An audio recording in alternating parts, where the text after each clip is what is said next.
Can hear me. I apologize. I had my microphone on mute. I have a mixer that I have to actually turn off to like play back. I was editing a video last night, so I had my microphone on mute. So let's get back to the very beginning of what I was saying. Is that we're going to talk about renting, buying, or building. And the reason why we're going to talk about this, I talk about my story when I came to San Miguel. I walked away signing a contract on a house. And so when I signed the contract on the house, we ended up going back to the United States. This was before I had actually said that we were going to move permanently to Mexico. We were just going to use it as a vacation home. And we decided to go back a couple of times, and we rented in the same neighborhood. And in the neighborhoods, it's basically a subdivision company. So we rented in those neighborhoods, and we found out we didn't like it, and we ended up buying another house. So I've experienced the renting, and I've also bought a house in San Miguel de Allende, and I just recently built a house in Monterrey. So I'm going to go over a couple of things that I experienced personally. Hello, Sandra from Colorado, and Doug, welcome. Flying SGP, welcome.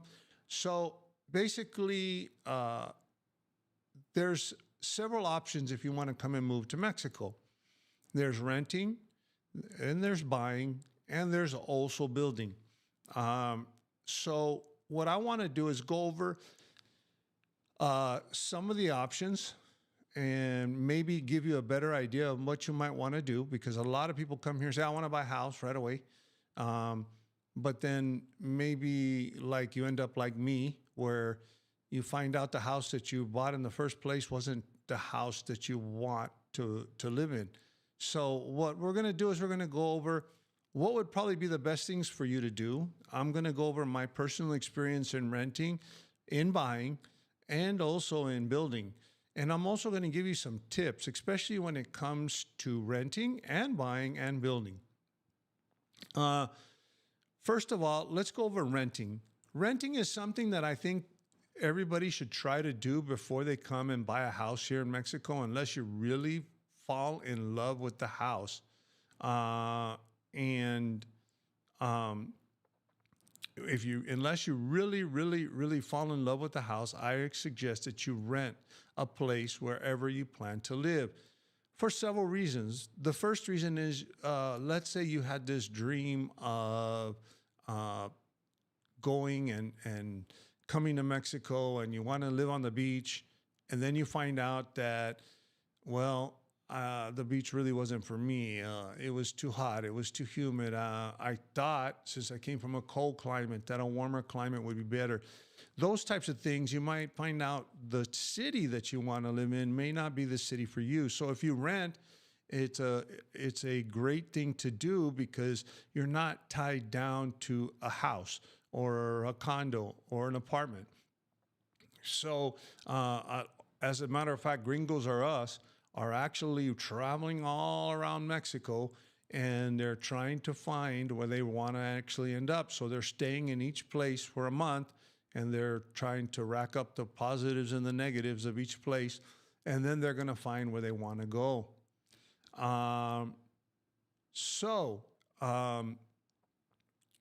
Renting is a really good idea. Now, the drawback to renting is, of course, that you're going to have a monthly payment. But at the same time, you don't have to come up with the cash to buy. One thing that there are mortgages, there are several companies that actually will say that they will lend you more U.S. mortgages. I've even had some individuals try to advertise on my Facebook group mortgages. I don't let them. I delete like I said, my Facebook group, I don't allow promotions or unless they're vetted. But even though there's mortgages, I really wouldn't get involved in them. Also, mortgages here in Mexico usually require a large down payment, and the interest rates are very, very high. Uh, and you usually have to come up with at least 50% of the mortgage. So mortgages are not very common here. But what I did was I actually went ahead and took money out of my 401k. I didn't have to take the penalty because I was in federal law enforcement, and they passed a special law because we mandatory retire before 60. They passed a special law where we could take out disbursements from our 401k prior to, I think it was 57 or 58. No, not 57, 58. I think it was 60 before, 59. I don't remember what it was for the penalty. They got rid of that. So what I did was I went ahead and took the hit. I even paid the taxes on it. But I took the money out so that I wouldn't have to rent. I mean, I wouldn't have that rent payment, which actually gives me more cash flow. Now, as far as renting, what are tips on renting? If you're going to try to find a place to rent, one of the tips is just go around the neighborhood. A lot of places you'll see signs for rent. If you want to find a real estate broker that'll help you out, find a legitimate real estate broker, usually with a legitimate company. Some real estate companies will help you through the process. Also, make sure that you get a lease, and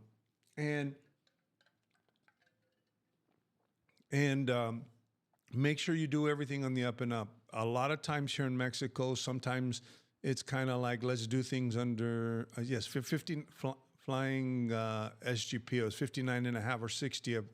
I don't remember what it was. I think that's what you're referring to about taking out of the 401k.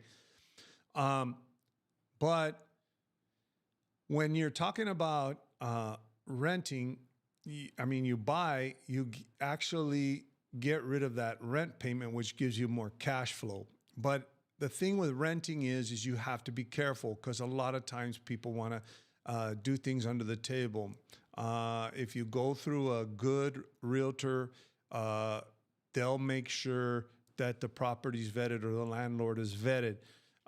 It's very hard if you want to make a deal with some people. What they do too is that if they want to rent for a couple of months, they find an Airbnb, and they'll make a deal with the Airbnb owner to stay there for a certain amount of time. The only thing with all of this is I always tell you, get a valid lease, and make sure, a lot of times there's people that have issues where the landlord won't fix things. There's a special insurance policy I believe you can buy that in case it's an actual policy that protects the landlord and protects you. But if sometimes you have issues where the landlord won't fix things, or you might have an issue. I know one of my viewers had an issue with trying to get their deposit back. So there can be some hurdles to renting. But the nice thing about renting is that basically you're not tied down to one certain place. You can try different places. You can rent for 3 months. Even if you plan to buy, rent in the neighborhood. That's what we did. And we found out that neighborhood wasn't for us. Basically, that neighborhood was a lot of people from Mexico City. That was their vacation homes for the weekend. So they would come, and there was a lot of parties. Not only that, the houses were very close together. And every time someone had a party, everybody in the neighborhood, the echo was so bad and the noise was so bad that we thought, oh, you know what? If we're going to live here, we may have some issues. So those are the things that, those are the things that you might want to look at. And also, I guess, let's bring this comment up, because Jordan from Chantarine Travels basically brought up did a video about how he had problems getting a deposit back. And actually he had, if I'm not mistaken, in that video, he actually had an issue. They hadn't even rented the place. They had left a deposit. Usually the deposit usually what it is, it's the first month's, last month's rent, and a deposit. And they had given a deposit to hold the place, and that's when Jordan had some issues. Now, here's the problem that Jordan didn't mention in his video. He said he went and got a lawyer and all of this stuff, and they went and they threatened with the lawyer. One thing I need to warn you about, because Jordan made it sound like it's in the United States. You go get a lawyer, and then you can go to small claims court, or you can go to court to get the rest of your deposit back. If Jordan actually goes to court, I'm going to tell you right now, the legal process here in Mexico is so complex and complicated. He will probably spend 5 times the amount of money trying to recover the rest of his deposit. So that video was a little bit misleading. It wasn't misleading in the sense that he told the true story of how he couldn't get his deposit back. And the realtor, they went to the realtor, and he did take a lawyer, and the realtor said, not a problem, we're going to give you part of it back. And I think that was a little bit more of an issue with when he took the lawyer. But I don't think George is going to get the rest of that money back. And if he does, and he goes to court like he says he's going to, I'm going to tell you something. He's going to spend like 10 times more money on his lawyer trying to get that money back. So that's pretty much money lost. And that's one of the things that's a very good example of how you can have some issues. One of the suggestions, or one of the things I think in that video that Jordan did, was they went with a local real estate company. These people were a fly-by-night local real estate company. They weren't Keller Williams. They weren't Century 21. They weren't a well-known realty company in Querétaro. So what happened was, they were kind of doing things under the table. And then I think they told him, hey, sign this form, don't worry about it. When you start getting into issues like that, where sign this form, don't worry about it, doesn't mean anything. Don't sign anything. You don't want to sign anything. Go with a very reputable real estate lawyer. I mean, not lawyer, real estate agent, and make sure, if you're going to rent, that these people are on the up and up. And it is common, and yes, it is common. The problem was with the realtor, and it was to take the deposit was to take it off the market. And that is very common. And that usually will go towards your actual deposit that you leave for the apartment. So you want to make sure that you get and that's one of the things that Jordan had even suggested, I believe, in the video, was to go with a legitimate, more legitimate, well-known realty company, not to go with this fly-by-night. And he had to go through this experience so that you don't have to. So, that was a good video giving an example of problems that you can have renting. Now, let's go into buying. When you buy a house, there's several ways to buy a house here. You can buy a house that's already built, or someone selling a used house or whatever it might be. Same thing, I suggest that you go through a proper realtor, hire a realtor. All the major companies, Century 21, Keller Williams, all of those have divisions down here in Mexico. Now, as far as buying, there's several ways of buying. There's one thing called a preventa. Preventa is where you'll get a large discount on a house before it's built. For example, they're doing a planned subdivision or a planned community. And then what you do is you put a deposit down on a house with the promise that you're going to get your house within a certain amount of time. And there may be a payment plan where you pay, put a deposit down and put a third down and then put half down and then later on, or you might just put the deposit down with the promise that you're going to get a house. The problem with preventa is you got to really do your research with preventas. Preventas, the thing is with a preventa, you're not buying anything. When you leave a deposit, yes, you sign a contract, and it's probably a legal binding contract. But like I said, my brother-in-law has the perfect saying for this. When you put a deposit down on an apartment or a condo, You're buying air. You're not buying anything. You're signing a contract. And if that apartment isn't built, or the company goes bankrupt, or they just take off and disappear, then you're out the money.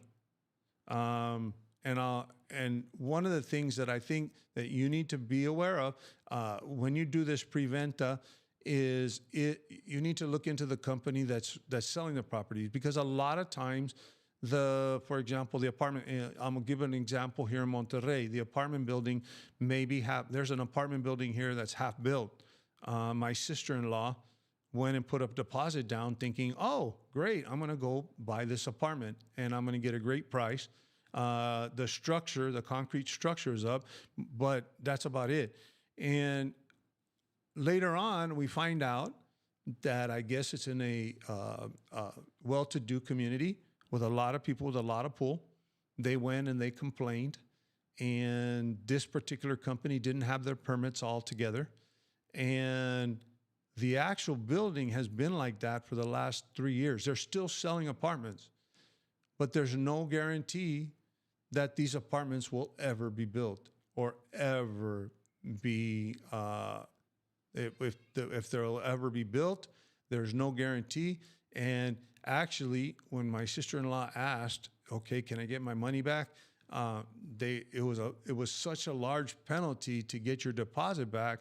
She's pretty much almost lost all of her money if they don't build those apartments. So you need to make sure.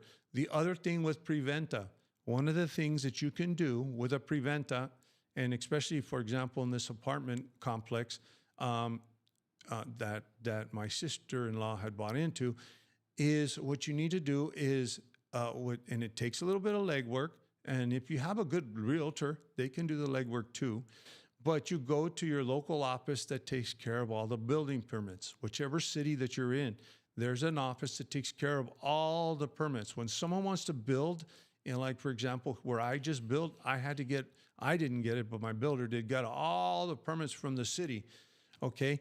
And one of the issues with this apartment building is they hadn't gotten their permits. If you do your due diligence and you make sure that all the permits are in order, then you know that they're actually already building, or they actually have all the permits to build. So that's a good indication that you're going to get your house. Doesn't mean you're guaranteed. You're taking a risk when you do a preventa, either way around. Another thing that, this is another thing that you need to do when you build, but those are the things that you need to do as far as preventas, is make sure that these people have their permits. The other thing too is, even if you build a house that's already built, we built a house that was already built. The builder had not gotten all the permits. We found out later on, because we were placing a roof on our house, not a roof, but we had a rooftop garden in San Miguel, and we wanted to place another roof over the rooftop garden, and we were building, and the inspector showed up. We didn't know any better, and the building inspector said, hey, you're building the structure, where's your permits? We're gonna shut you down. Then we were looking at them and saying, okay, what do we need to do? Well, you need to get your permits in order. So we start to go to get our permits in order. And we had asked the builder to build an extra room upstairs on the roof. We used it as a storage room. So he hadn't gotten all the permits, so that whenever they went back to do the permits for the roof, you don't have the permits for this other structure that you built on top of your house. So needless to say, we had to hire somebody to actually redo the plans, resubmit them to the city, and get all squared away. Now, they did stop our building on our building permit, but they gave us a temporary, basically a temporary building permit to say, keep building, just as long as you promise that you're going to finish. And it's really funny, because the reason why we got in trouble with the inspector showed up, and this is something very serious, because people don't think about it, because a builder will tell you, don't worry, we'll get the permits later. Nothing's going to happen. And also, the other thing you need to make sure is that they're paying their workers' Social Security, because we also got a Social Security notice. But what will happen is we had a neighbor that decided she didn't like the structure we were building, so she was going to call the building inspectors on us. So that's what happened. That's why they showed up.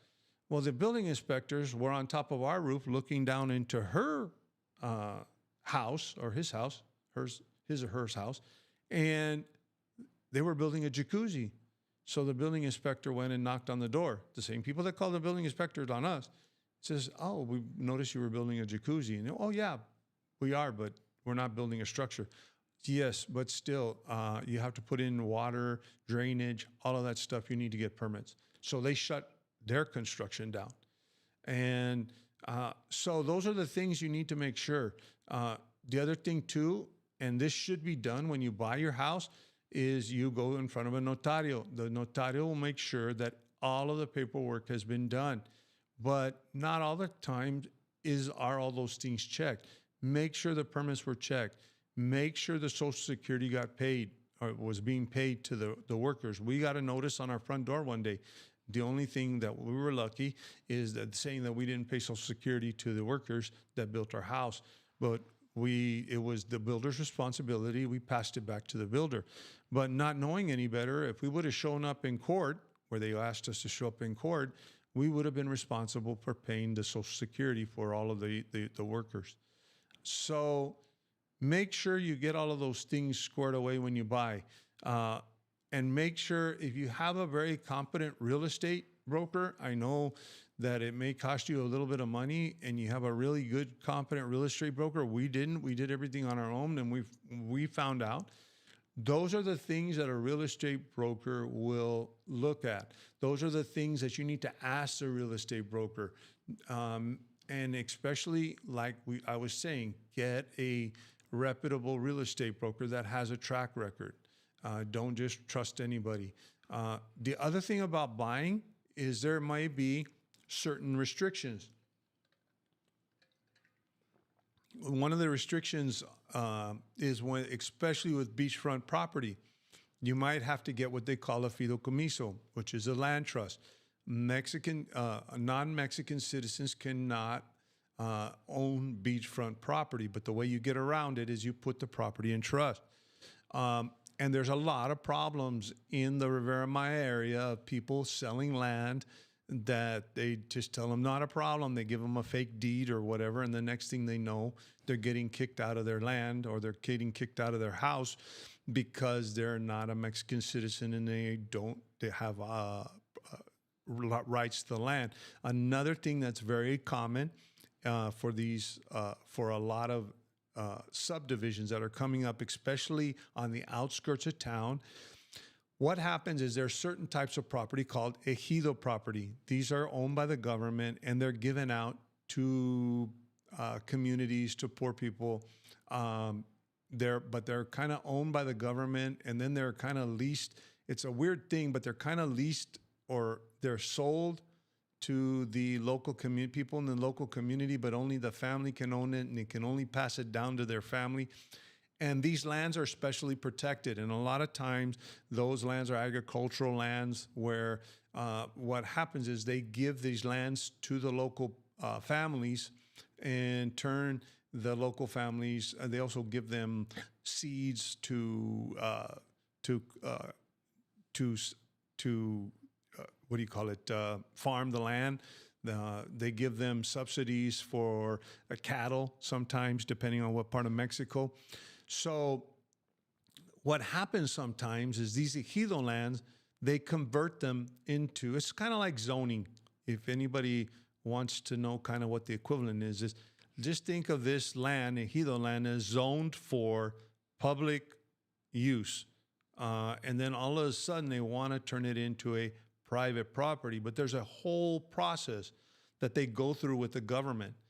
And what happens is a lot of times these people start putting up signs that we're selling houses in this great neighborhood, and they give you renders and little pamphlets of this beautiful neighborhood that's going to be on this land where there's a bunch of corn. And you buy into it, you leave a deposit when the land isn't even sellable. They can't sell it. That's where I'm going to go into building, which is the next the next step. So one of the things you need to be very careful of is when you do this preventa. And even with a preventa, I know the real estate agent in San Miguel that actually sold a preventa in the neighborhoods where I live in San Miguel, or where I have a house in San Miguel, and it's a neighborhood next door. There was a preventa, but there was a friend of ours actually, that was looking for a place, and the realtor found them the preventa, and of course he's going to get his commission for it, but he's helping do the whole process. He actually took them to a legitimate neighborhood that was doing preventas, and they left a deposit and everything else. But at least our friend knows for a fact that they're going to get their house. So those are the things that you need to be careful of. Actually, I even saw in a Facebook group, there was I don't know, it was an apartment building or apartment complex in Playa del Carmen that was abandoned. I mean, all painted and everything else, never finished. And a lot of people were talking about how people had probably left hundreds of thousands of dollars in deposit. There was a big scam in San Miguel where they were putting together a subdivision. People were giving upwards of $200,000-$300,000 to live in the subdivision as deposits. The company left. The people were from Monterrey. The attorney general actually ended up prosecuting them. They got arrested, but the people were out their money. So you need to be very careful with preventas. So my advice with buying is, if you're going to buy, make sure you get a very reputable realtor. And if you're going to rent, if you're going to use a realtor, get a reputable realtor. Don't end up in the same situation that Jordan ended up in with Tangerine Travels. He was very lucky that he even got that part back. Actually, he went with his lawyer to the real estate, and I think they just didn't want problems. But even with the lawyer, if they would have said, "Okay, go ahead and sue us," probably the lawyer would have taken years to get that money back. So, and actually, Adrian, how do you know it's a reputable realtor? Adrian, like I was mentioning a little bit earlier, a lot of the realtors, Century 21, Keller Williams, the big names, they do rentals also. Also look at, for example, the realtor that sold the house to our friend. They're part of the Realty Association. The other thing to note about here in Mexico, anybody can sell real estate. You don't need a license to sell real estate like you do in the United States or in Mexico. Now, the good news is that there is an association of realtors, and some of these realtors will go out of their way to get certified with this association. Ask for that certificate. Are you certified as a realtor? And ask them for the certificate. I need to get the name of the Realty Association, but these realtors, and actually the realtor that sold to our friend, he's an American expat who works for a local realty there in San Miguel de Allende, and he was a licensed realtor back in the United States. Those are the questions. That's how you find a reputable realtor. First of all, by the name. Usually it'll be a corporate name that you're familiar with back home. And the second thing is, ask for their certifications. Do they have certifications? Because you don't need any kind of license or anything to sell real estate here in Mexico. So now there is like I said, a group of realtors, an association that tries to legitimize realtors, because they do realize that some people get scammed. So in order to become a part of this association, you have to go through all sorts of certification courses. You have to be registered. You have to be bonded, I believe, if I'm not mistaken. So those are the things that you look for as far as finding a reputable realtor. Now, the next thing is building. Now, I went through the building process, and let me tell you, I started in February of last year. I barely moved into my house a year later. So here's the deal that we had with building. Um, and I'm not going to say it was a bad experience. It's a lot of work. Um, we did build in a gated subdivision. Um, but at the same time, one thing that you'll find here in Mexico is that you're going to get a lot of promises. Uh, for example, we were told that we were going to be in our house in 8 months. Well, 8 months turned into we're going on more than a year now. We started construction. We started in February. We bought the land. One of the things that we did, um, and I'm going to tell you um, what you need to do, and we did this, is, for example, and when you're going through construction, you might go to the construction the builder, and the builder will say, okay, we're going to sign this contract, which is a non-binding contract, and basically we're going to build you a house. Give us so much. You're going to give us a third now, a third later, and all of that stuff. What we did was we made sure, we said, whoa, wait a second. We picked the land that we wanted, and we also, well, of course, our builder, luckily, is legitimate. Um, and we picked the land that we wanted, and we actually have escrituras on our land. We went in front of a notario, we bought the land, we paid for the land outright, and then, of course, we went on the contract. You know, we put up the money for the land, and then, of course, there was a deposit of a certain amount of money that we had to give every month for the first couple of months while they were building our house, so they could buy the materials and that type of stuff. And then over a period of time, when the house is delivered, you complete or you pay the final amount.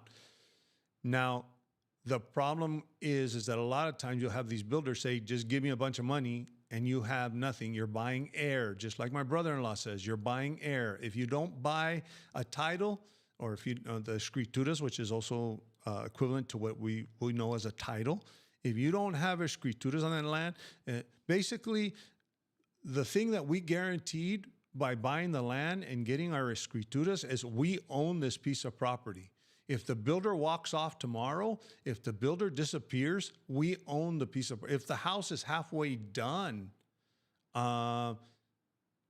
if the house is only halfway done, we own the property. So that's why we actually ended up basically making sure that we have escrituras on the property. And then we gave the deposit to the builder, and then we commenced construction. Now, it was a job. It was hard because we had to be here every day. The problem that my particular subdivision has is that they're building 5 houses with they call them equipo, with a group of construction workers. They're building 5 houses with the capacity of construction workers to build 2. So they're throwing construction workers back and forth and working on this house one day and the other house the other day. So that's why it took a while for us. We were on top of the builders a lot. And if you're not out at the construction site, there was even times when they would be painting something, putting something up, and the minute we left, they would go to another house and they would start working on the other house. We'd come back the next day and they'd be at the same point as when we left.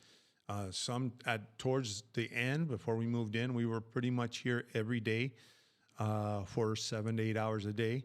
That's when the heat was starting. We didn't have air conditioning, and we were dealing with it every single day. So building can be a bear. And also, if you're not too familiar with the system here in Mexico, my wife, she's from Monterrey, and we went through dealing with architects in San Miguel.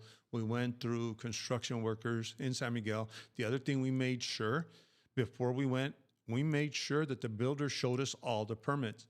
I'll give you another example. My sister-in-law, I'm not my sister-in-law, but my sister-in-law, my brother-in-law has a friend that builds. And one time we had asked him about a permit or something. He goes, oh, I just throw those things away. I don't get permits. And what happens, what you need to understand is a lot of time these builders don't get the permits, but the one that owns the house is the one that's going to be held accountable. So even if you go back and go, hey, but my builder that, no, your builder's not around anymore. These permits were never done. And here's when it usually catches up with you. It usually catches up with you if you try to sell the house, and then you find out later on, because what they do is, just like when you buy a house in the United States, probably Canada is the same, they go through a title search to make sure there's no liens on the property, to make sure that their escrituras are correct, all of that stuff.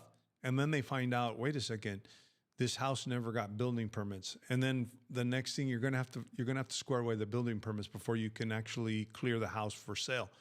And then let's say you've been living in the house for 10 years, and then you got to pay for the building permits plus all of the fees, all of the penalties for the last 10 years.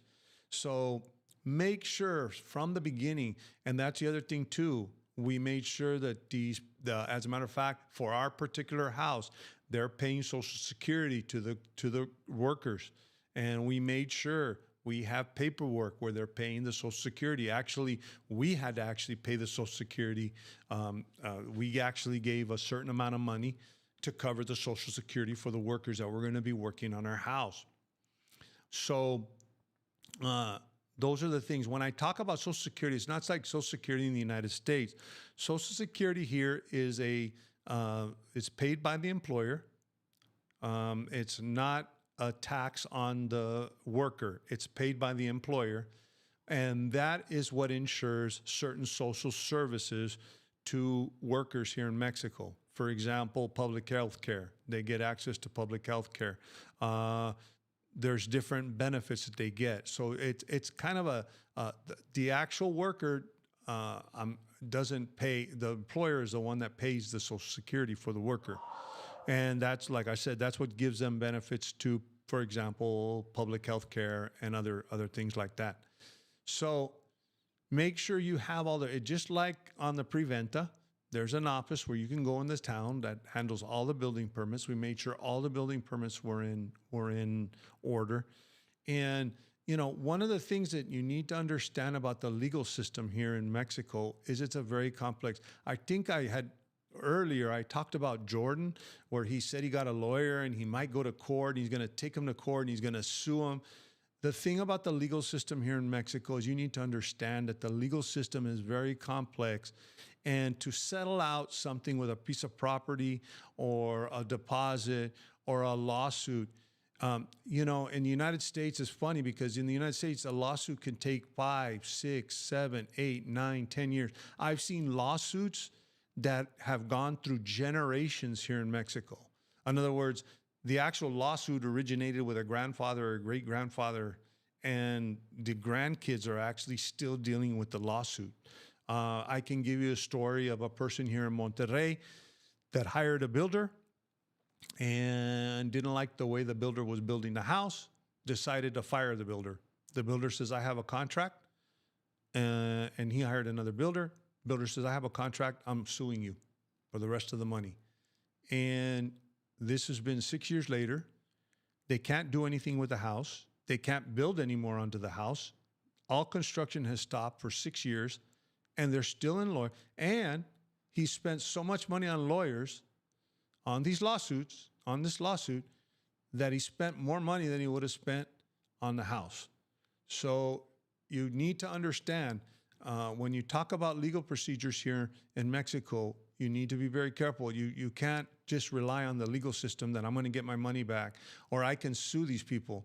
And I'll give you another perfect example. My in-laws were looking into a piece of property here. And one of the things is my brother-in-law, like I said in the past, I've actually brought him onto my channel as a lawyer. And one of the things that we had told them was, the builder was like, look, it's taken you 13 months to build our house, and I have my in-laws here. We can't wait 13 months. Oh, no, we can have it done in 8 months. They're promising us.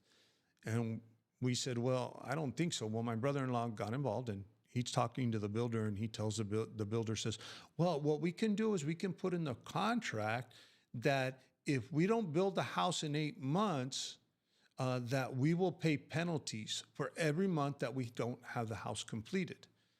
And my brother-in-law, and we were sitting there, and my brother-in-law says, listen, I'm a lawyer here in Mexico. You know, I know the only remedy that I have for that contract means nothing to me. Yeah, it's a contract. And yeah, but you know what I'll have to do to get those fees? I'll have to take you to court, and I'll have to do a demanda. And it's going to cost me more to get those fees back. So you already know that you're not going to. And they looked at my brother-in-law, and they didn't know he was a lawyer. So those are the things that don't let somebody con you into, oh, well, we'll put in the contract. Don't worry, we'll finish in 8 months. That usually a lot of times, even though it's a contract, even though it's a binding contract, it may be legal. And if you want to do any kind of contracts, do them in front of a notario. That's what we did. Our contracts, everything is in front of a notario. It's official. What a notario here is like, it's a notary, but it's usually you go in front of, instead of going into a title company, it's a notary, and you basically do all your legal proceedings in front of, for example, you want to do your will, even register. When we went and registered our marriage here in Mexico, you have to go through a notario. That's kind of the official way to do it. So make sure you do all of these things through a notario. Sometimes in preventa, you won't go in front of a notario because it's usually a sales contract. But those are the things that you want to look at. So I hope I clarified all of this stuff. It depends. We're here for the long run, so that's why we decided to build. Someone did say, actually curious why you chose Monterrey. And that's the reason why we chose Monterrey. We still have our house in San Miguel. We love San Miguel de Allende. But the reason why I chose Monterrey is I have family here. My in-laws live here. I'm 2.5 hours from the border. I retired out of McAllen, Texas. I also grew up down there. I'm not originally from there, but I grew up down there. And I actually worked a majority of my career on the southwest border. And so I have a lot of friends. I have a lot of contacts back in McAllen. I can be back in McAllen in 2.5 hours. We have mail sent to McAllen. We don't have to pay a mail service. My brother-in-law lives there, and I have friends that live there that receive packages for me and everything else. And we go once a month and we pick them up. That's a convenience of being close to the border. But the real reasons why we stayed other than that was, if you've noticed in some of my videos, I got cancer. And all my doctors are here in Monterrey. I was actually treated for cancer here in Monterrey. And so we were traveling at least once every 6 months, 3 months to 6 months from San Miguel to Monterrey. And I'm still under observation. I'm cancer-free. I'm happy to report that I'm cancer-free. But I still have to go through a 6-month evaluation, PET scan, all of that stuff. So we were coming back so often, and we decided, I sold my house in McAllen. And what other way? This was probably when the housing market was really great, but I also saw the writing on the wall that possibly putting the money away in stocks and everything else. The stock market was kind of volatile at the time. So we said, why don't we put it into a house here in Monterrey?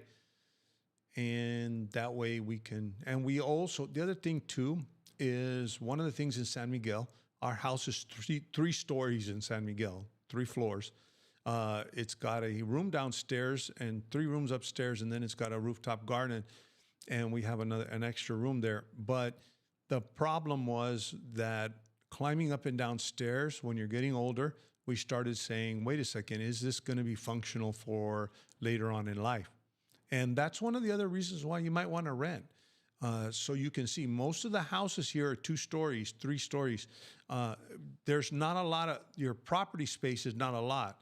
We were able to find a lot that was pretty big here. We built a 1-story house, very functional. We built this house designed for us, our forever home. This is where we're going to settle down. And that's what we decided to do. We're not in Monterrey proper. We're outside of Monterrey. And so we're kind of in the suburbs per se. And so we decided to come here and live here, and we were able to build. This is one of the reasons why you might want to build. We were able to tell the builder exactly what we wanted. We were able to tell them we don't want 2 stories. We want big spaces. We want this. We want that. So we were able to customize it for it to be able to say that this is going to be where we're going to settle. And that's why we're in Monterrey. And it all depends on your personal situation.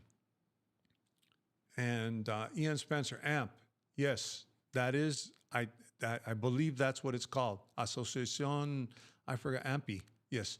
As a matter of fact, I didn't even know about this association. Ian is talking about the Realty Association that I was talking about, AMPI. As a matter of fact, I didn't even know about AMPI. The reason why I was looking for, actually, I was helping out somebody in trying to find a contact here in Monterrey for actually for real estate. And I spoke to a real estate agent that one of the things was that she spoke English and all that stuff. And I interviewed her, and she says, "Oh, by the way, I belong to AMPI." And I'm like, "What's AMPI?" She goes, "Well," and then she went on to explain to me about how not all real estate, anybody can sell real estate. And that's how I found out about the organization. And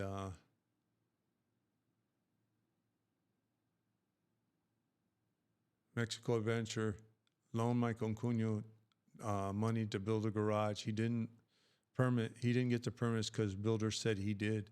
Neighbor just built with no permits, reported him. My cuñada's uncle is number 3 at Presidencia. He got her permits free. Yeah, the thing with permits, you need to be very careful with those things because if you don't, a lot of the builders, they ignore the permits. There's a lot of things too with building that I'm going to tell you need to be careful with. Two is that you need to be on top of things. For example, sometimes they take shortcuts. We've had to make a lot of corrections. Sometimes the house, I'll give you another example. We came in after they had already put they call it yeso, which is they make houses a block here. So the inside wall is coated with a plaster. And basically the plaster is painted, sort of like what they do with Adobe homes in New Mexico and those other areas. They cover the block with this plaster on the inside. And that's usually what the finishing, the inside that you can paint the walls and all of that stuff. And I'm looking at the walls because they're doing these finishing touches, and I'm looking and I'm saying, wait a second, there's no electrical outlets on the down on the in any of the rooms. The only electrical outlets there are is for the televisions. And I went and I told them, hey, I need more electrical outlets. I have computer equipment, and also doesn't common sense tell you need electrical outlets in every room next to the bed and all of that stuff? Oh, well, okay. And the thing that people don't understand is, you know how they remedy that? In the United States or on a wood frame home in Canada or New Zealand or anywhere else, you just run the wire through the hollow walls. Well, here the walls aren't hollow, they're made of block. So they have to chisel away a canal from another electrical outlet or wherever the wall or wherever the wiring is in the wall. They have to beat it out, grab the wiring, and then they have to reroute the wiring to make every single, and then replaster the thing. So that took 3 to 4 weeks for the electrician with a chisel to go from where the TV outlets were to make me 3 to 4 outlets. Um, so you're going to find a lot of those little things. Or for example, my main breaker, they only put a 60-volt breaker in there when I'm running 4 mini splits. If my 4 mini splits run at the same time, it'll break the breaker. I'm going to have to replace it for a 120. So those are the things that you want to do. I'm going to have a guy on. We were going to do the interview. I've had him on before. He does house inspections. That's another thing. If you buy a house, find an inspector to inspect your house and tell you what's wrong with it. That's what we did with our house in San Miguel. And he actually gave us some really great ideas. The guy that I had inspect my house, he owns a sustainable community, and that's what I'm going to interview him about. But he can tell you about the building in Mexico. I even have a video where he talks about it, and we talk about some of the challenges in Mexico of the construction. So, there's pluses and minuses to renting. There's pluses and minuses to buying. And if you're really adventurous and you want to build, as a matter of fact, I don't know which YouTuber I was watching not too long ago out of Baja, California. They built a house, and they went through a lot to get that house built. It's a lot of work if you want to build. The plus to that is, like I said, you get what you want. What we ended up doing in San Miguel is we had to change a lot of stuff. The floors were cantera, and what people don't understand, cantera is a stone. And it looks beautiful when it's on the floor. But number one, it absorbs stuff. You spill wine, you spill oil on this cantera, it's a stone that absorbs it. So you have stain. So we had to end up putting floor, but then you don't tear out the cantera. So we ended up having to do different things. We got this vinyl that's from Italy. That's not your normal vinyl flooring. It looks like wood. And so we fixed the house up to our liking. But we ended up having to put a lot of money into it and to fix it up the way we wanted to. But we got a house that was already built. But then at the same time, you also have the house that's already built that you start having problems. We have had several leaks in the wall. Those are the things that you're going to have to deal with when you own. Even with building, we're going to find problems in our house here. And the good news is, for example, I have a house in Santa Fe. I had some plumbing problems. And actually, I had a plumbing problem of the main water, the water main that came from the house to the actual city water was busted. I ended up paying, in the United States, you pay a plumber in Santa Fe, I think it's $150 to $170 just to get him to come out and give you an estimate. Now, I have contacts through my uncle who's, has friends and everything else. So I get a little bit of a discount, but I had to get a legitimate company to come out and dig up all of that piping and run it to my house. It ran me over $3,000 or $4,000. And like I said, you get a plumber that comes out there for $175 to tell you that you need to spend another $300 to fix whatever problem. Over here in Mexico, a plumber will fix your problem for 200 pesos, which is the equivalent of $15, $20. So, or even if you pay him for the day, if you pay a regular construction worker rate of 600 pesos for the day, 600 pesos is not anything close to $300 or $400. So the great thing is that you can actually afford to fix the problems that come up with your house. The one thing that you do have, which you also have to look into, and here's the other thing too, these things are, sometimes they work, sometimes they don't, is what's the home warranty? And when you buy a preventa, a lot of times in these gated communities, they'll tell you, well, we have a 2-year warranty. Well, when things start going wrong, yeah, they come out about the first time or the second time, and then the third or fourth time they give you this, we'll be out there. And there's really nothing you can do. Yes, you can sue them, but what are you going to do? You're going to sue them for the next 10 or 15 years? That's the thing about you need to be very careful of. And that's the only thing that Jordan's video was a very good video with an example of what exactly can happen to you if you don't find a good realtor. It was a very good video about what happened to him, but he was talking like an American. You know, I'm going to go get a lawyer and we're going to sue him and then we're going to give him a couple of more days. And if he doesn't give me my deposit back, well, if you know, the truth is, legal processes here take forever and he's not going to see the rest of that money back if he's lucky. And I'll even give you another example. I had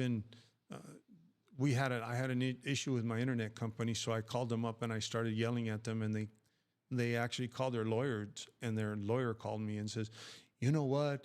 We're gonna sue you for defamation." Was the equivalent to defamation. They call it demanda de daño, and I've actually had someone put up in my comments.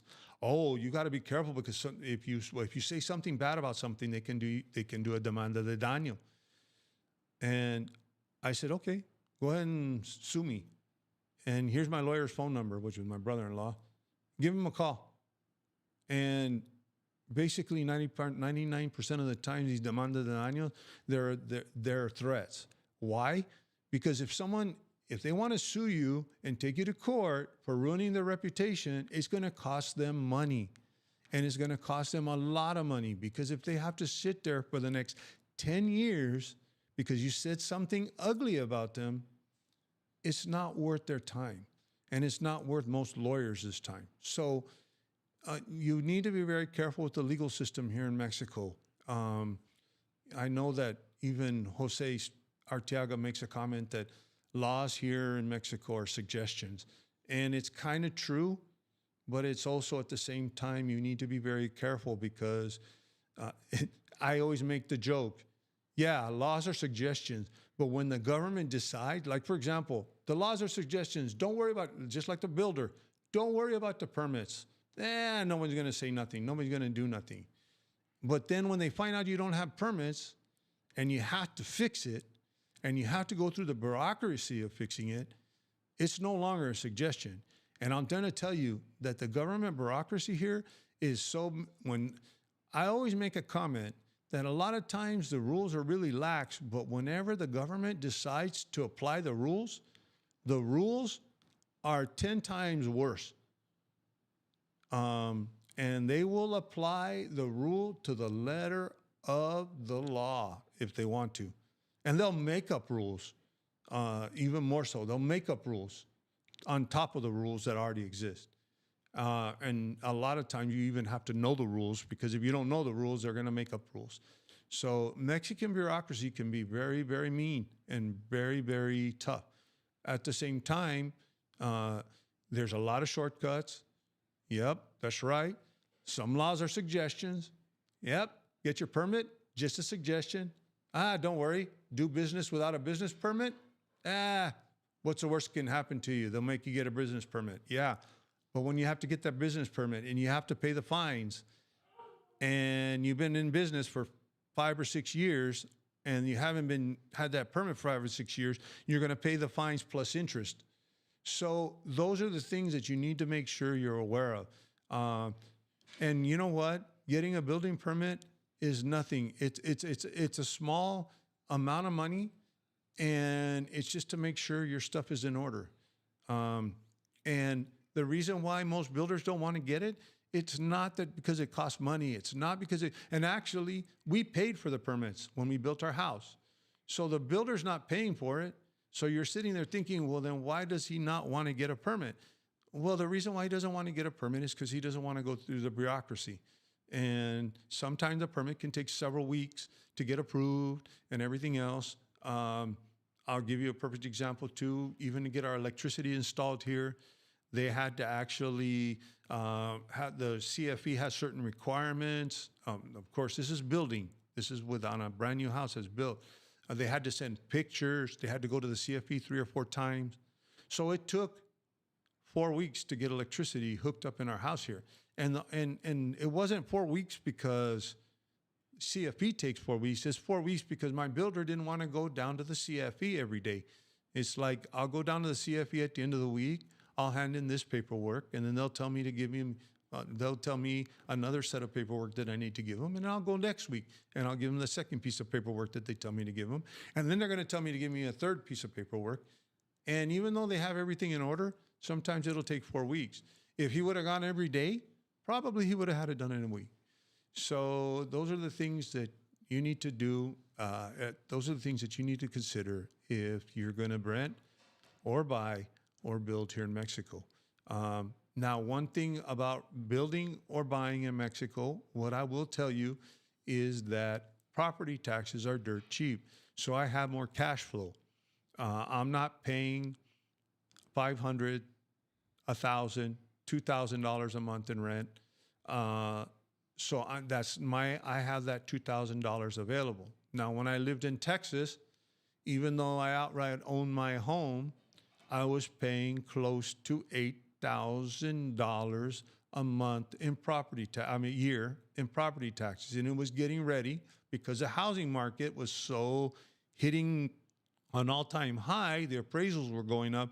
I was looking at $10,000 a month in property taxes the year I sold my house. So, I was still paying, if you say $10,000, that's close to $800 a month for my property taxes. So I'm still paying a monthly payment on my house. My property taxes in San Miguel, after I fixed up the permit, because they were a little bit cheaper before we fixed up everything with the permits, my property taxes in San Miguel were approximately $150 to $200 a year, and they went up to about $300 a year with all the additions and all the permits. My property taxes here in Monterrey are going to run me around $250 to $300 a year. So literally that's 1 month of, I guess, saving up, less than 1 month of saving up for property taxes that I would be paying in Texas. I still have a house in New Mexico. I pay $2,500 in property taxes a year. That's because they do state income tax, but I'm not taxed in, my income's not taxed out of New Mexico since I don't live there. But still then, that's 1 month of my property taxes, or what I would put away for my property taxes in Santa Fe, New Mexico. So I pay for a whole year here. So those are the things. The other thing with renting that I can probably say, and I'll open it up for questions. I've already gone my hour. Another thing about renting that you want to make sure that you do, and I just forgot, but is that when you rent a house or you rent a property, make sure that you have everything. Be ready to lose your deposit, for example. Be ready to, if you have to pay, be ready to negotiate, because there is sometimes a lot of issues with renting, but they're not as much of a headache as buying or building. Building is probably the biggest headache. Renting allows you to be to be flexible. So,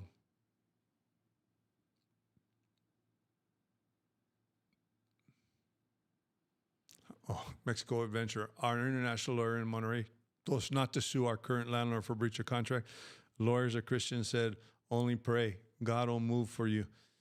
He did, like a wrecking ball. Yeah, well, a lot of times if you settle it out, or you can settle those types of things out of court. Now, the other thing too, someone made a comment here about paying taxes.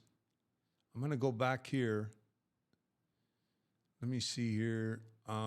Somebody asked, what if you don't pay your taxes?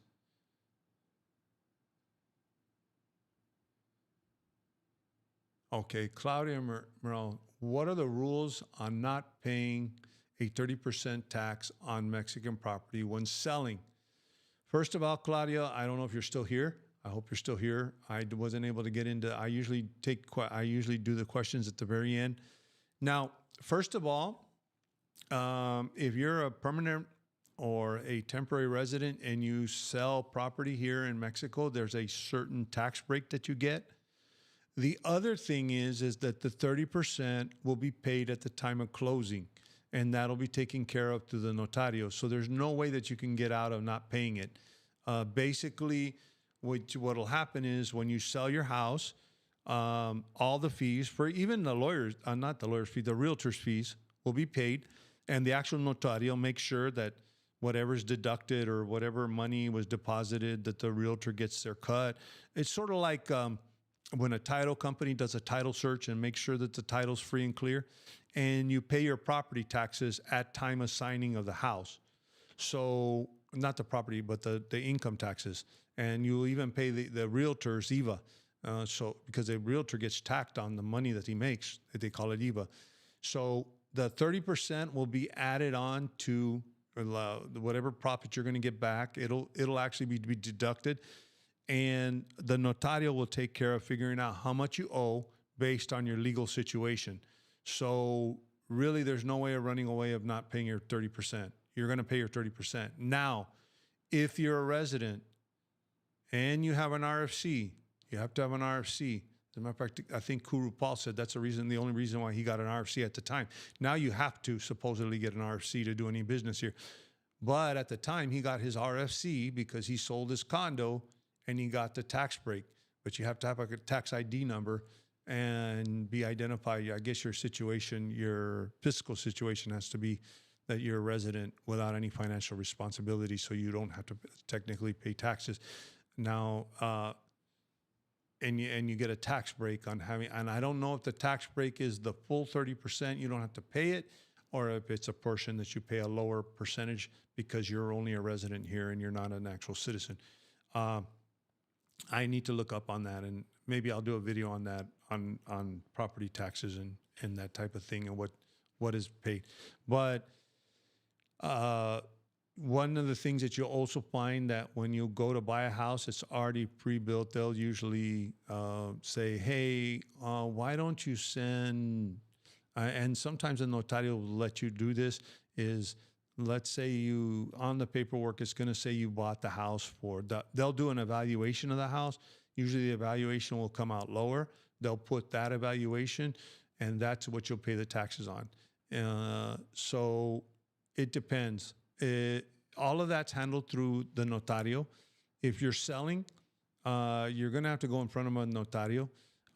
Here's the big problem is that, let's say the notario's crooked and you do all the paperwork and you pay the notario a special fee to not have to put the taxes in and everything else. The biggest problem, and this is one of the things that you're going to have to be careful as a buyer, is that what can happen is you end up, because once you own the property, number one, you might not even end up owning the property because it might not be a legal transaction. And number two, if you own the property and you didn't pay something like the taxes, then you end up with the bill, not the person that sold the house. So you need to make sure all of that stuff is taken care of with a notario. And that's when I talk about having a reputable realtor that'll help you buy a house if you want to buy a house. Any questions before I went over my hour here? But any questions, anything about Mexico? I always leave it open for anything about Mexico.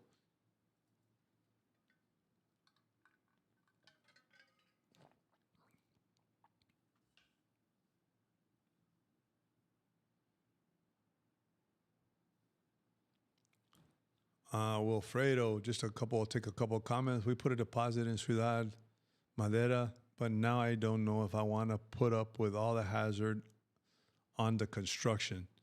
I'll tell you what, Wilfredo, it all depends on what, like I said, I'm not going to say I had the best experience building, but we're very happy with the house we built. Maybe I would have picked a different builder. But, we're very happy because this is what we wanted. We kind of saw the house put together. We know we're going to have problems. We know the way construction is here in Mexico. And our already willing to deal with those things. That's what my channel is about. My channel is about educating you guys. It's not about scaring you. It's not about telling you not to do it. It's about letting you know what are the rules, especially like when I said, when those suggestions become enforced, they're no longer suggestions. And when they get enforced, they can be drastic. Talk about immigration. We even talk about this 180 days things, and I'm trying not to get off the subject, but it's exactly what happened a year ago or 2 years ago. Right now, everybody's getting 180 days. More than likely, you'll get 180 days. As a matter of fact, in the last live stream, I even talked about 180 days isn't guaranteed. It isn't. Okay. And also, I'll give you a tip that wasn't given in that other video. If you really want to try to get it 180 days and run to the border, you probably are going to be a little bit better off going to land borders and not an airport. The airports are more scrutinizing and their computer systems are more up to date. So that's a little tip that other video didn't give you. But here's the thing. Yeah, at the airports, and right now at the airports, most airports are giving 180 days. And I've already told you this because they're trying to get people through. The mandate from Congress is that they don't want people waiting in line at the immigration lines. They want to be able to get people through. So what's the easiest way to get people through? Give everybody 180 days. Okay, what happened last year was the United States government decided to put pressure on Mexico, and it had to do with Venezuelans. And they said, well, guess what? You have to be more strict on Venezuelans and giving them FMMs because they don't need a visa like just like the United States. And Mexico said, okay, but we're going to be strict on Americans too, and we're going to be strict on Canadians too. And for about a month, they were giving people 5 days, 7 days. I mean, people had to cut their vacations short. They weren't getting their 180 days. From one day to the next, I'm telling you right now, 180 days is not guaranteed. Tomorrow, I don't know, Mexico can get in a political fight with the United States, and next thing you know, all tourist visas, just give them 7 days. Or you know what, we don't like the United States anymore right now. We're mad at them, or they're pressuring us on immigration. Well, then the heck with you. We're gonna be strict. They even were deporting people that were here. They would find on the buses that didn't have their paperwork and they were living here illegally. And these people had been living here. Some of them had been living here illegally, or their visa had expired. Some of them didn't even know their visa was expired.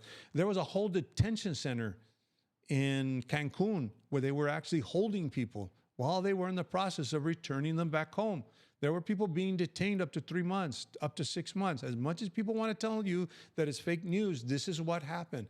But this is what happened when those suggestions became laws. When they finally decided to say, these are not suggestions anymore, we're going to follow the law. And the law says we can detain you as long as we need to detain you to return you to your home. And if it takes us 6 months to get you back home, oh well, you're detained for 6 months. So you need to be very careful, and you need to know the rules. And retribution, awesome live as usual. There seem to be so many dilapidated homes. With your experience with builders, are remodels a decent option sometimes, or complete tear down and rebuild? I'll tell you what, retribution, I don't know. As far as remodels, I do know a lot of people tear down houses and remodel, especially in the older neighborhoods. Remodeling is a little bit of a challenge because you got to remember structurally. We had a friend of ours that bought a house in Querétaro, and he actually flips homes in the United States and actually lives in Maryland. And the Maryland, they're not brick homes. They're like wood frame, older homes, and actually colonial homes. So what he was used to was flipping homes there. What they would do is they would actually tear down the whole home. And you got to remember, when you're tearing down a house in Maryland, you're just tearing down a bunch of wood. Here, when you're tearing down a house, you're tearing down the house, it's all block and cement. So demolition can be somewhat of a challenge. I have a friend that's building a studio. He bought a big piece of property, and there was a bull ring, and he had to demolish most of the bull ring. He spent a pretty penny demolishing most of the bull ring, and then actually some of the bull ring he had to keep up because they just could not demolish it. It was so it was so embedded into the dirt, and it would have made it. No, it would have made it. The engineers came in and told him it would have made the land unstable for him to build whatever his studio that he wants to build it on, and he's also going to build a house on that land. So you got to be careful with remodels. Also, you got to remember too, you can't just tear down a wall. We told our friend this in Querétaro. You just can't just get rid of a room and put up a new wall, because structurally all these houses are built on blocks, and then actually it's kind of industrial type. You have these rebarb inside that actually supports the blocks, and these rebarbs go up in certain places. So if I just go and say, oh, today I want to tear down the wall that's right behind me, so I'll have one big room because a master bedroom's on the other side. I want to tear down this wall so I can have one humongous room of these two rooms. I can't really do that because structurally I could be messing up the house. So remodels, it's kind of a tricky deal. What you got to do with a remodel is you got to kind of take the house for what it is and have imagination of how you can change it without structurally having to change it, if that makes sense. And then also, you might not get such a good deal like you would in the States where a house is falling apart. One of the things that I found here in Mexico is that the value in a house is not 90%, not 90, but a good portion of the value of your house here in Mexico is the property it's sitting on. So, for example, if that property is worth a lot of money, you could have a house that's worth 1,000,000 pesos, but that property could be worth 10 million pesos over time. And so you have a house that they're selling for 11 million pesos, and you're looking at the house, and it's like, well, that house is a little itty bitty shack because it's 100 years old, but it's because it's the property that the house is sitting on. Now, I'll tell you what, if you make a good investment on one of those dilapidated houses and you buy it for the property, you tear down the property and you build a nice house on the property, or you resell the property because you got a good price, you can make some good money. But you can also get ripped off too, because there's people that want opportunities because, especially here in Monterrey, location is everything. There's properties probably 5 kilometers down the road that are selling for, we're talking of properties, not houses, properties that are selling for triple the price of what we paid for our property, just 4 kilometers down the road. 5 years ago, they were the same price as what we paid for our property now. So a lot of it's location. So you would have to, really, really have to look if you want to remodel. One of the things that a lot of people will do here is they will look for a place in a neighborhood that they want to be in, for example, but maybe that neighborhood is an old established neighborhood. They'll buy the house. Let's say I grew up in that neighborhood and someone's selling a house in that neighborhood. Maybe it's the kids of you went to school with them and you can get a good deal on the house because they just want to get rid of the property. And we do know several people that they buy the house across the street because it's a good deal and they remodel the house, or they inherit the house and remodel the house. So there is some market for that, but you need to be very careful because you can end up spending a lot more money than just building a new home on a piece of property, on an empty piece of property, because demolition can be kind of expensive.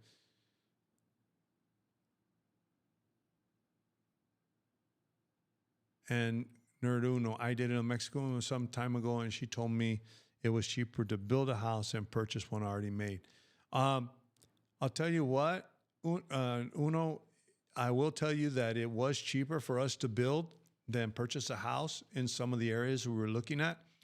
The other thing we didn't like is even at the house that was probably about the same price as we paid for our house here, we just didn't like the floor plans. They were all 2-bedroom houses, I mean 3-bedroom houses, but with all the bedrooms upstairs. We wanted one floor. We were tired of going up to the rooftop terrace every time we wanted to do a barbecue. Today we just barbecued, and we were just making the comment how awesome it is not to have to climb 3 flights of stairs to get to our barbecue grill. We just basically walk out our kitchen door and we're right there at our barbecue grill here in Monterrey. So, and it was cheaper because we bought the land separate. And then we also contracted the builder, and then the builder gives you a price per square foot. And then you can go, but it's kind of like in the United States, to give you a price. Okay, you can build this house for $130,000, but we're going to give you the flooring. You pick between this flooring, and this is the same thing here. You get a certain amount of allowance, 200 pesos per square meter, first floor. And then the other thing about building that you need to understand too is a lot of things aren't included. For example, your kitchen is not included. Your house does not come with a kitchen. You have to purchase the kitchen separately. We had to go with a separate company to come. They designed the kitchen, and then we had to have them come and install the kitchen and put the kitchen together. So there's some hidden costs to building. Things as simple as all they do is they leave the light fixtures, the wiring for the lights. So you have to get your own light fixtures. Things that you don't think about where you go to other places where the builder does everything for you. Retribution. I've heard it's very hard to find owners of properties too, even something that seems abandoned. Yes, Retribution. One of the problems that you have with a lot of property it's hard to find the owners. I'll give you an example. Where my in-laws live, there's a house across the street that I don't know who it belonged to, but the owners ran off, and it's an abandoned piece of property, and no one can really find the owners. The other thing that has happened a lot of times through generations, for example, these escrituras that I talk about, they're like the Bible. They're your title to your house. It's like the title to your car. But the thing about these titles or these escrituras that we talk about is that they're everything to your house. If you lose them, don't ever lose your escrituras. That's the worst thing you can do. What happens is that back in the old days, I don't know, grandma claimed the property. And grandma said, from here to there is my property, builds a house on the property. It never gets zoned. It never gets squared away. She never goes to the notario. She doesn't put together the paperwork. And guess what? Now the house has no escrituras. The family owns it. No one's going to throw them out, but there's no way to sell it. Literally no way to sell it. And to fix those problems, sometimes what happens is grandma leaves the house to the grandkids, or leaves the house to the kids. The kids leave it to the grandkids because they don't want to mess with it because they can't sell it. They can't do anything with it. And that's how a lot of these houses end up dilapidated, because they don't do anything to them. And then what happens is the grandkid goes, oh, well, let's sell it. And the next thing you know, they're in a 5 to 6 to 10 year legal procedure to try to legalize the house. And sometimes what happens is the grandkid says, well, we're not going to fix the title of this house. It's going to take us 15 years, and the heck with it. So that's what happens. And then you'll find these houses that are dilapidated that you can't buy because it's been gone through 3 or 4 generations, and nobody owns the title to the house, or the title was never fixed up. I even think my wife has a relative that they own a house, and they've owned it all their lives. And I think it was even some property that was passed down from their parents, and they can't sell it. They're never going to be able to sell it because the title the escrituras were never fixed up correctly.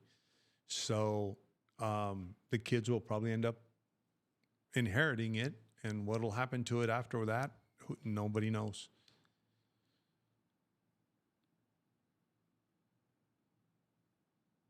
Nerd Uno, this is very common too. There are two dilapidated houses near where I live. Each one has a sign up with for sale, and it has two phone numbers, and both numbers don't work.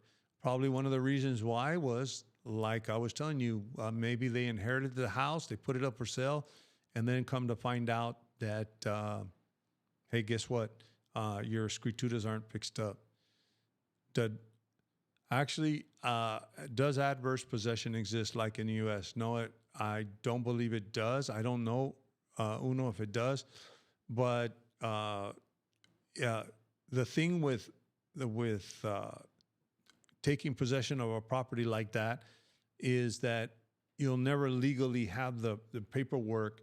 So even if you build on it, like for example, when we were to build on our property, for example, on our property, when we're building, we purchased the property.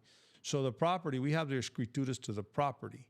But so really our house that sits on our property, we already have the title to it because you don't have a separate property title and a separate building. What you basically do here is you actually have a title on the property. We have the title on the property, and then we registered the construction with the city.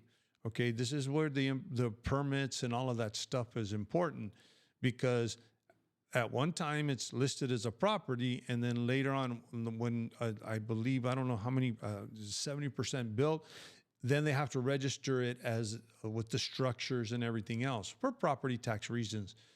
So literally, now when we haven't paid our final payment yet, but when we pay our final payment, then we'll get the registration. All the house is that it's registered to fully 100% built. But we already have the title to our house. So if the builder walks away tomorrow, oh well, he walked away. But we don't lose the property. That's one of the things that I was telling you. When you go to build, is make sure that even if it's for the property, and actually this builder even says, "Oh, don't worry, we can do a payment plan." Oh, no. We want to buy the property. We want the escrituras to the property. That was one of the things that we wanted to say. One of the things that my brother says when buying my brother-in-law says when buying property here is, if you don't have a piece of paper, a title, or escrituras, you have bought nothing. You have not bought anything. You might leave a deposit, but you haven't bought anything. Until you have those escrituras in hand, you haven't purchased anything. So, yes, if you get a reputable real estate, you sign sales contracts and you put a deposit, and there's a whole thing, and that works that way. But until you sit down with a notario, that house is not yours. And so those are one of the things with building is buy the property first. And then make sure they get the escrituras, make sure your permits are in order. Because later on, who they're going to come after, if the Social Security wasn't paid to the employees, or if the employees complained that Social Security wasn't paid, you're going to be the one responsible. And if their permits weren't done, you're going to be the one that's going to pay the fines, not the builder. Luckily, on the Social Security thing, we gave it to the builder. We knew the architect, and we told him, "Hey, we got this notice. Okay, don't worry about it. Just give it to me." And whether he took care of it, I don't know. But we were actually advised by somebody high up in Social Security, do not make an appearance, because it was one of those things that you need to make an appearance in front of a judge to see why you didn't pay Social Security. And they said, do not show up. Give it to your contractor. The minute you show up, you are acknowledging you are now responsible. So those are things that you need to take into consideration.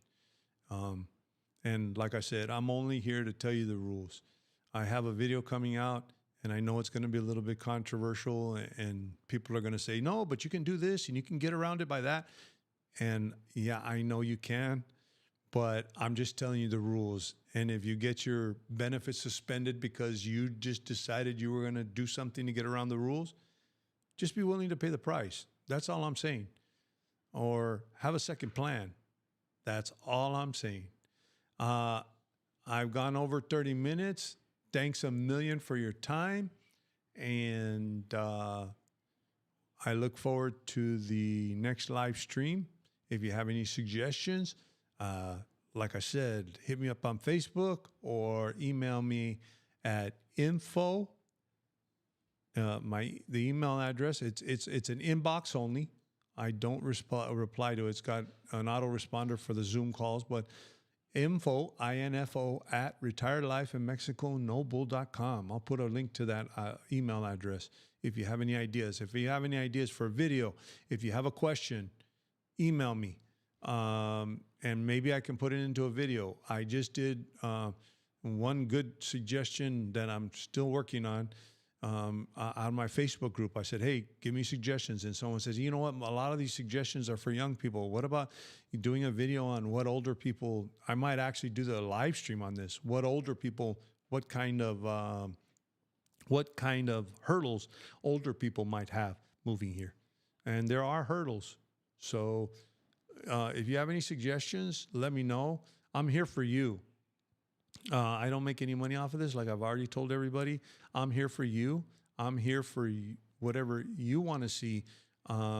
This is a service to you guys. And this is something that I offer so that you can get the most out of it. Thank you very much for your support as always. And we will be seeing you soon. And I look forward to our next live stream. I'm going to try to keep this up every Sunday. And like I always say, stay safe and stay informed.